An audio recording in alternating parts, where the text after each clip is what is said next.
รงเรียนมัธยมตอนต้นสงเมืองสนะสมบูรณ์ได้รับอุปกรณ์การเรียนมูลค่า14 ล้านกีบพิธีมอบรับอุปกรณ์การเรียนให้แก่โรงเรียนมัธยมตอนต้นสงเมืองสนะสมบูรณ์จัดขึ้นในวันที่26 มังกร 2026 นี้โดยการกล่าวมอบของทานางขันพรไสยะแสนสุขคณะนายบ้านสภายบ้านพัฒนาประชาชนอยู่ดีกินดีเมืองสนะสมบูรณ์และกล่าวรับของพระอาจารย์ธนูทองแก้วอุดรกรรมการองค์การพุทธศาสนาสัมพันธ์ลาวเมืองห้องหัวหน้ากรรมาธิการศึกษาสงฆ์เมืองห้องประธานองค์การพุทธศาสนาสัมพันธ์ลาวเขตสงสะพายเจ้าอธิการวัดทงโพไซคุมสะพายโพไซโดยมีทานวันดีรัตนสิงห์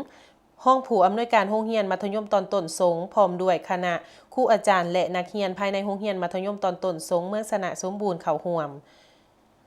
โอกาสกล่าวมอบของฐานนางขันพรไสยะแสนสุขคณะนายบ้านสะพายบ้านพัฒนาประชาชนอยู่ดีกินดีกล่าวว่าอุปกรณ์การเรียนที่นำมามอบในครั้งนี้มีปึ่มเขียนมิกเขียนจำนวน140สุด